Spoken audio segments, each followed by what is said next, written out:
dari sisi Microsoft sendiri, kita membagi itu menjadi 4 sebenarnya ya. Mulai dari apa? Yang pertama, empower your employee ya. Bagaimana sebuah perusahaan bisa mengempower employee di perusahaan tersebut supaya bisa achieve lebih lagi. Mulai dari understanding komunikasi internal, misalnya bisa terkoneksi dengan mudah antara seperti kita, saya eksternal dan Bapak internal, ya kan? Atau mungkin Bapak bisa interaksi dengan klien jauh lebih baik, dengan vendor dan lain-lain, itu sangat krusial ya. Yang kedua, bagaimana bisa optimize operation.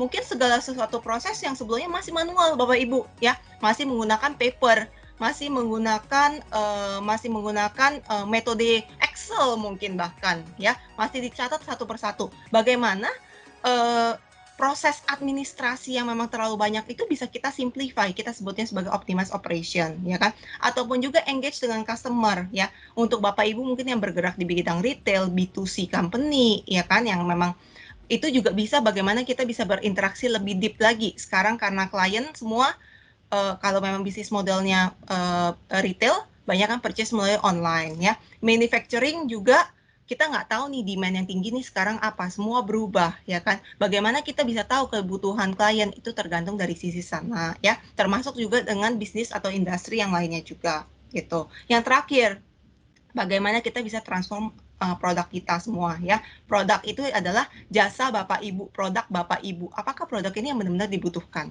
Bisa jadi enggak. Sebelumnya semua orang siapa yang mengira bahwa masker itu akan menjadi tren, ya kan? Siapa yang akan mengira bahwa di kondisi sekarang tiba-tiba penjualan mobil akan merosot? Tidak ada yang bisa menduga seperti itu. Tapi bagaimana kita bisa transform produk kita sehingga lebih cocok dengan kebutuhan market yang ada saat ini, ya. Kurang lebih seperti itu. Nah, di Microsoft sendiri punya banyak sekali pilar sebenarnya ya. Kita pilar-pilar inilah yang kita akan gaungkan untuk menuju digital transformation yang tadi kita bahas sebelumnya ya. Itu terdiri dari apa? Mulai dari Microsoft 365. Mungkin kalau Bapak Ibu tahu yang kita pakai platform Teams sekarang itu adalah part of Microsoft 365 ya, di mana di dalamnya udah ada email, security, communication, bisa chatting, bisa video call ya kan, dan lain-lain. Ya, lalu LinkedIn ya, bagaimana Bapak Ibu secara individual as a professional ya kan, dalam sisi karir perspektif bisa promote your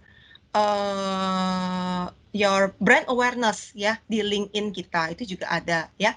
Lalu GitHub ya, GitHub mungkin kalau ada Bapak Ibu di sini yang memang mungkin developer, mungkin GitHub kata yang nggak asing buat Bapak Ibu. GitHub itu udah menjadi part of Microsoft yang tidak dimiliki oleh cloud manapun juga. Itu hanya belongs to kita. Jadi GitHub itu open source. Jadi Microsoft itu memang sangat mencintai open source. Jadi untuk any kind of developer, mereka silakan untuk melakukan coding apapun secara mudah, gampang, tanpa ada adjustment yang sangat signifikan di platformnya kita. Berikutnya apalagi? Dynamics 365 ya, CRM, ERP ya, ERP tools yang mungkin sekarang jadi core system semua perusahaan, kita juga punya all those data ya. Hingga kalau Bapak Ibu mau create aplikasi sendiri, kita punya Power Platform di mana itu adalah low code platform. Bapak Ibu tanpa harus ngoding, Bapak Ibu udah bisa bikin aplikasi sendiri. Bayangin ya. Yang terakhir fundamental kita adalah Azure, dan semua itu dikemas di dalam satu security, identity, dan management oleh Microsoft Cloud ya. Dan the beauty is, saya bisa bilang bahwa Microsoft adalah satu-satunya brand di dunia yang memiliki semua komponen tersebut. Bapak Ibu bisa bandingkan dengan cloud vendor manapun juga, mungkin mereka punya kompetitor Azure, tapi mereka nggak punya GitHub, versi GitHub mereka. Mungkin mereka punya kompetitornya Teams, Microsoft 365, tapi mereka nggak punya mungkin Power Platform, ya kan? Kita the only brand yang memiliki integrasinya ini. Apa sih bagusnya integrasi? Bapak Ibu udah nggak usah pusing.